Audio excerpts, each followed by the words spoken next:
मुझे भी लड़के अच्छे लगते थे कि मैं एक लड़की हूँ और मेरा ध्यान लड़कों की तरफ ही होता था। हमारा जो मुआशरा है वो एक लड़की को तो शायद ही छोड़ दे, लेकिन एक ट्रांसजेंडर को, एक फीमेल को बिल्कुल नहीं छोड़ता। भी करते हैं। क्या ऑफर क्या करते हैं आप? ऑफर फिजिकल रिलेशन के लिए। फिजिकल रिलेशन के उसके क्या कहते हैं, उसके बदले आपको क्या देंगे?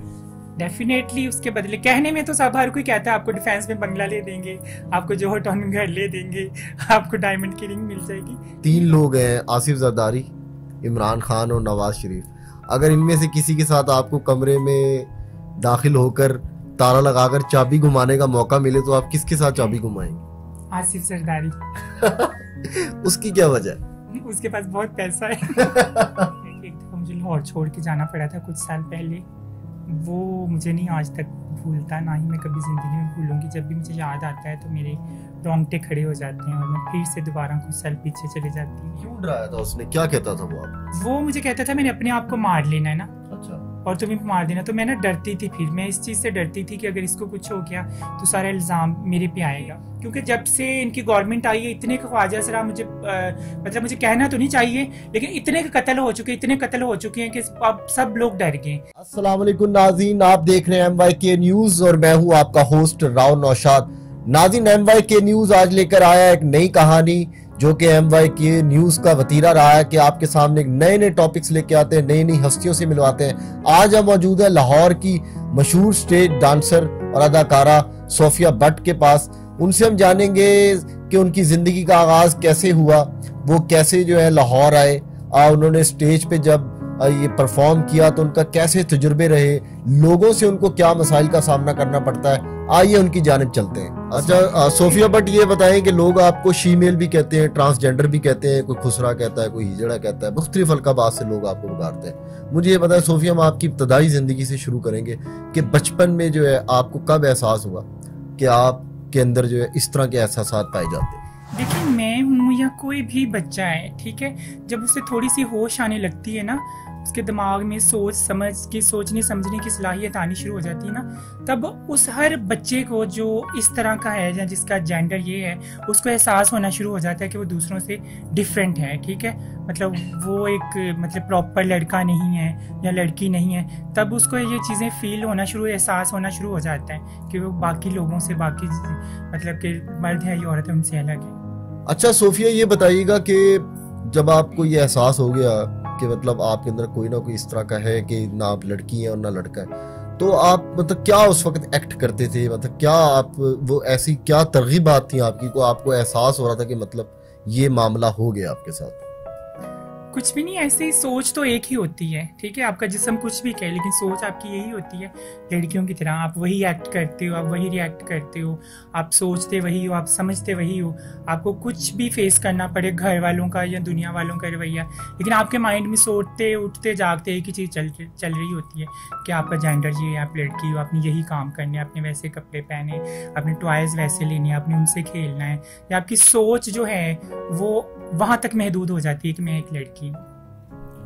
अच्छा सोफिया, ये भी बताइएगा कि जब इंसान अपनी बलूगत की उम्र को पहुंचता है, मसला एक लड़की है तो उसको नेचुरली लड़के की तरफ अट्रैक्ट होना है, और अगर कोई लड़का तो उसने लड़की की तरफ अट्रैक्ट होना है। जब आप अपनी बलूगत की उम्र को पहुंची तो आपने इस तरह की क्या चीज़ें फील की?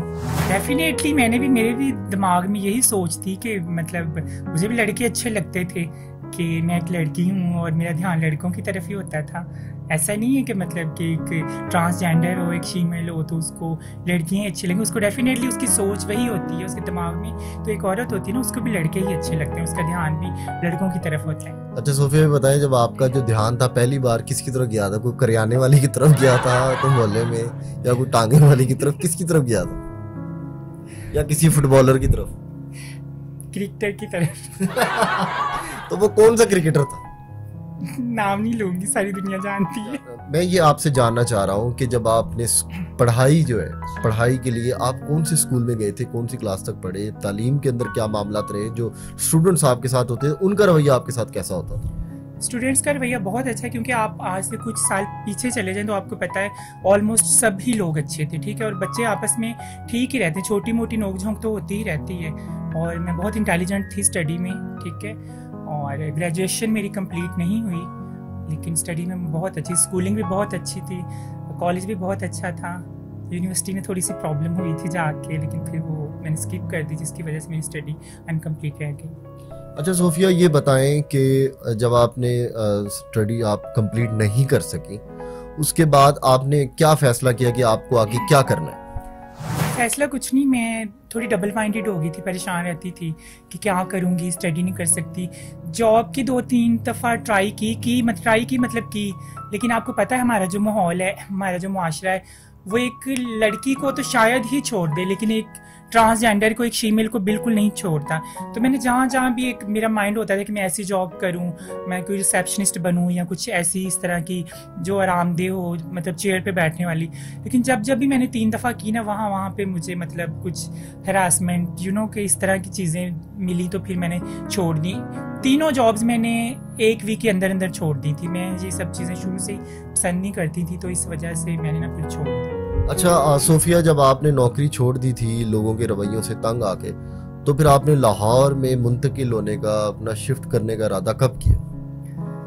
जब मैं हर तरफ से फेड अप हो गई थी कि मैं क्या करूं क्या नहीं करूं, फिर मैं लाहौर आ गई। मुझे ये था लाहौर बहुत बड़ा शहर है, लेकिन यहाँ पर भी वही कुछ मिला, शायद वहाँ से भी ज़्यादा, क्योंकि माहौल तो एक जैसा ही है ना। पाकिस्तान में जितने भी हैं या बाहर भी शायद ऐसे ही लोग होते होंगे, तो यहाँ पर भी वही कुछ था। लेकिन खैर मैं अपने माइंड के मुताबिक चलती रही, बहुत सारी चीज़ें फेस की, बहुत ज़्यादा, मतलब कि ज़िंदगी एक दफ़ा एक जगह पे आके स्टक हो गई थी। लेकिन मैं टिपिकल काम नहीं करना चाहती थी, ये जो आप मतलब शादी ब्याह पे डांस करते हो, नाचते हो, लोग कहते हैं नाचने वाले हैं ये ख्वाजा सरा, ये तो मैं वो नहीं करना चाहती थी, क्योंकि मैं शुरू से ही आप लोगों को नचाती थी? हाँ शायद अब भी। तो इस वजह से मैं ये माइंड लेके, ये लगन लेके, और फिर अल्लाह पाक का शुक्र है मैं सक्सेसफुल भी हुई। मैंने वो काम नहीं किया, करती ज़रूर हूँ, अब ज़रूर करती हूँ, लेकिन उस तरह के टिपिकल नहीं करती, क्योंकि मैं एक एक्ट्रेस बन गई हूँ, एक डांसर बन गई हूँ। अच्छा सोफिया, ये बताएं कि हम ये देखने में आया कि जो एक शीमेल होती है, जो ट्रांसजेंडर होता है, हम देखते हैं हमारे माशरे में, मतलब उसको एक गुरु भी चाहिए होता है। जब आप यहाँ पे आई तो गुरु क्या आपने खुद ढूंढा या आपको किसी ने खुद उचक लिया था? मैंने ढूंढा भी, लेकिन ज़्यादा माइंड मेरा लोगों की बातें सुन के बना था, और कुछ लोगों की कुर्बत देख के कि इनमें बहुत ज़्यादा प्यार होता है, ऐसे होता है। क्योंकि मैं शुरू से थोड़ा अलग रहती थी, थोड़ा नहीं बहुत ज़्यादा, किसी से मिलती जुलती नहीं थी ना मैं, तो मैं कहती थी मैंने अलग रहना है, मैंने नहीं कोई टिपिकल इस तरह के काम करने। मैं सोचती थी शायद वो लोग ज़बरदस्ती ये करवाते हैं, कोई डांस करवाते हैं, ये वो। लेकिन फिर जैसे जैसे मैं देखती रही, मेरा माइंड बनता गया। और दूसरा ये कि आपके लिए ज़रूरी होता है ना कि आपकी प्रोटेक्शन के लिए, या आप एक फील्ड में हो तो आपके पीछे किसी का हाथ है। अब एक नॉर्मल इंसान कभी भी उठ के एक ट्रांसजेंडर के पीछे उसकी प्रोटेक्शन के लिए नहीं आएगा, तो फिर वही करते हैं सब कुछ, इसलिए हर किसी के लिए ज़रूरी हो जाता है। अच्छा सोफिया, मैं अभी आपसे एक इंतहाई तल्ख सवाल करने जा रहा हूँ, जो कि हमारी सोसाइटी का हिस्सा भी है।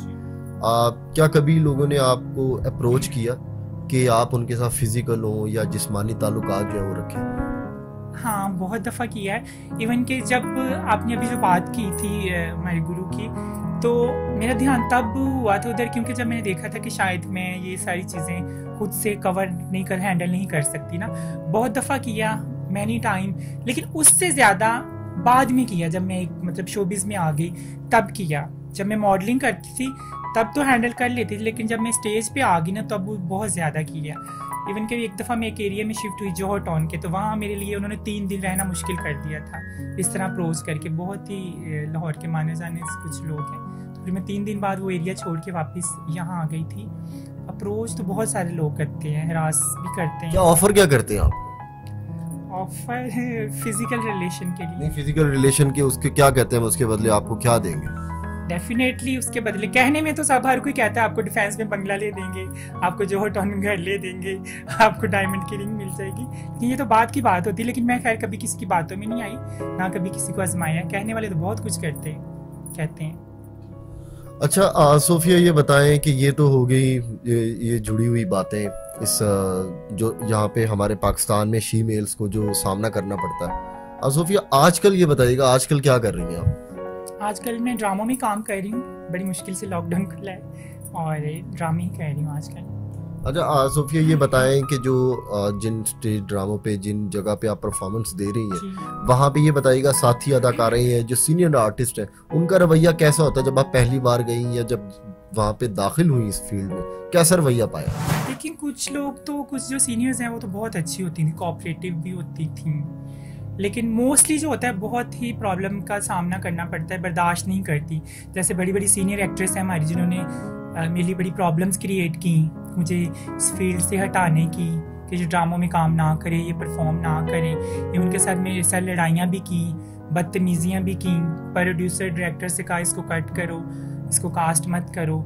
बहुत प्रॉब्लम्स हम लोग उनको देखते हैं कि फील्ड में आते हैं, हम लोग उनसे सीखते हैं, उनकी रिस्पेक्ट भी करते हैं, लेकिन उनकी कोशिश होती है कि ये लोग फील्ड में ना आए। हम जितनी भी उनकी रिस्पेक्ट कर लेना, लेकिन उनकी यही कोशिश होती है। इवन के जो प्रोड्यूसर डायरेक्टर्स होते हैं ना, फिर वो भी सीनियर्स की बात मानते हैं। अक्सर हमारी पेमेंट्स का इशू आ जाता है या उनकी बात मान के इस तरह करते हैं, ड्रामे से कट कर देते हैं। तो बहुत ही कम ऐसी हैं जो मतलब कोऑपरेटिव, ज़्यादा प्रॉब्लम्स ही होती हैं। अच्छा सोफिया, ये भी बताइएगा, एक मज़ाहिया सवाल है, पहेली कह ले आपसे, कि 3 लोग हैं, आसिफ जरदारी, इमरान खान और नवाज शरीफ। अगर इनमें से किसी के साथ आपको कमरे में दाखिल होकर ताला लगाकर चाबी घुमाने का मौका मिले तो आप किसके साथ चाबी घुमाएंगे? आसिफ जरदारी। उसकी क्या वजह है? उसके पास बहुत पैसा है। अच्छा सोफिया, ये बताएं कि चलें, ये तो होगी आपकी शोबिस की बातें, क्या लाहौर में सिर्फ परफॉर्मेंस होती है या कहीं शहर से बाहर भी जाती है? नहीं, शहर से बाहर भी जाती हूँ, जब ऑफर आती है अदर सिटी से तो वहाँ भी जाती हूँ। लेकिन अभी लॉकडाउन से पहले के बाद मैं अब नहीं जाया करूँगी, क्योंकि अदर सिटीज़ में जाते हैं बहुत बुरा लगेगा लोगों सुन के, लेकिन जब हम वहाँ जाते हैं ना तो वहाँ पर भी ये सीन होता है, वो हमें जो रेजिडेंस देते हैं, जो रूम्स देते हैं या घर देते हैं ना, वहाँ पे फिर वो लोग कहते हैं हमारी बात माने। ड्रग्स भी वहाँ पे लिया जाता है, ठीक है, रूम दिए होते हैं, प्रोड्यूसर डायरेक्टर्स मोस्टली, मैं नाम नहीं लूँगी किसी का, फिर से कह रही हूँ, ठीक है, लेकिन मोस्टली वो लोग वहाँ पे तंग करते हैं, फिजिकल रिलेशन। अच्छा ये बताएं सोफिया कि आप नगर नगर कोना कोना घूमती हैं परफॉर्मेंस के लिए, पाकिस्तान के किस शहर को जो आपने ठरकपन में जो पहले नंबर पे पाया? गुजरांवाला। अच्छा, गुजरांवाला को हाँ, क्या पाया? बहुत ज़्यादा ठरकी हैं वहाँ के लोग, गुजरांवाला और फैसलाबाद के लोग बहुत ठरकी हैं। अच्छा सोफिया, ये बताइएगा कि जिंदगी का कुछ तल्ख वाक़या आपको याद है जो जिसके नकूश अभी तक आपके दिमाग पे हो? हाँ जी बिल्कुल, एक नहीं काफ़ी है, लेकिन एक ही बताऊंगी, और वो ये है कि एक दफ़ा मुझे लाहौर छोड़ के जाना पड़ा था कुछ साल पहले। वो मुझे नहीं आज तक भूलता, ना ही मैं कभी ज़िंदगी में भूलूंगी। जब भी मुझे याद आता है तो मेरे रोंगटे खड़े हो जाते हैं और मैं फिर से दोबारा कुछ साल पीछे चले जाती हूँ। तो वो क्या हुआ था, थोड़ा हमारे नाज़रीन को बताएं, हुआ क्या था? हुआ ये था कि एक लड़के की मेरे से दोस्ती थी और वो मुझे बहुत तंग करता था। मैं तब यूनिवर्सिटी में पढ़ती थी। इवन कि उसने मुझे इतना डिस्टर्ब किया कि मैंने पुलिस में रिपोर्ट भी करवाई। उसके घर वालों ने भी उसे बहुत मारा, मैंने भी कई दफ़ा उसे मारा, लेकिन उसने मुझे मेरी जान नहीं छोड़ी। मुझे बहुत मतलब कि डिस्टर्ब करता था, डराता था, धमकाता था, मैं ये कर दूंगा, वो कर दूंगा। तो फिर जब मैंने देखा कुछ नहीं बना, मैं पूरी रात जागती रहती थी, पूरी रात। बहुत दफ़ा उसने मेरा रास्ता रोकना, गोलियाँ चलाई। तो इतना मुझे डराया था कि मैं पूरी रात सोती नहीं थी, जागती रहती थी। क्यों डराया था उसने, क्या कहता था वो मुझे कहता था मैंने अपने आप को मार लेना है ना, अच्छा, और तुम्हें मार देना। तो मैं ना डरती थी, फिर मैं इस चीज़ से डरती थी कि अगर इसको कुछ हो गया तो सारा इल्ज़ाम मेरे पे आएगा। तो इस चीज़ को लेकर वो ऐसी हरकतें करता था, कभी अपने आप को कुछ चीज़ें मारता था। तो वो एक एज ऐसी होती कि मैं डर जाती थी ना, मैं बहुत ज़्यादा डरती थी, पूरी रात में जागती रहती थी ना, इस डर से कि इसको कुछ हो गया तो मेरा क्या बनेगा, लोग मुझे गलत कहेंगे या मेरे पेरेंट्स क्या सोचेंगे। तो इसलिए फिर मैं लाहौर से भाग गई थी। बहुत सारे लोग, बहुत सारी लड़कियाँ, बहुत सारे मर्द और स्पेशली बहुत सारे ट्रांसजेंडर दे चुके हैं, ठीक है, कि उनके लिए बड़ी प्रॉब्लम्स होती है, ठीक है। एक टिपिकल स्टैंप लग जाती है, ठीक है, अलग कर देते हैं ना मुआशरे से कि ये हैं, आते जाते मतलब प्रॉब्लम होती है। आप किसी इवेंट से आ रहे हो, किसी फंक्शन से आ रहे हो, ठीक है, इवन कि मैं एक एक्ट्रेस हूँ, मैं एक स्टार हूँ, ठीक है, मुझे भी सम टाइम रोक लेते हैं, ठीक है, कि कहाँ से आ रही है। अब जरूरी थोड़ा कि इंसान सारा कुछ ये एक अपना कार्ड, जैसे आप लोग मीडिया वाले, एक मीडिया का जैसे कार्ड होता है, हम लोग कार्ड पास रखे हम ये हैं, उनको दिखाएं। इंसान को समझ होनी चाहिए, उनको इतनी सेंस होती है पुलिस वालों को कि उन्हें पता होता है कौन कहाँ जा रहा है या कौन इंसान बुरा है अच्छा है। तो इन चीज़ों से परहेज करना चाहिए, ठीक है, प्रोटेक्शन देनी चाहिए, क्योंकि जब से इनकी गवर्नमेंट आई है, इतने ख्वाजा सरा मुझे मतलब मुझे कहना तो नहीं चाहिए, लेकिन इतने कत्ल हो चुके हैं कि अब सब लोग डर गए।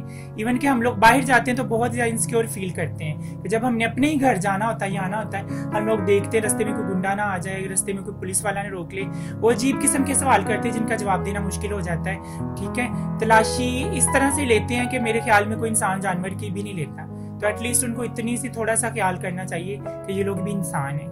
जी नाज़रीन, आपने सुनी सोफिया भट्ट की बातें, कुछ खट्टी बातें, कुछ मीठी बातें।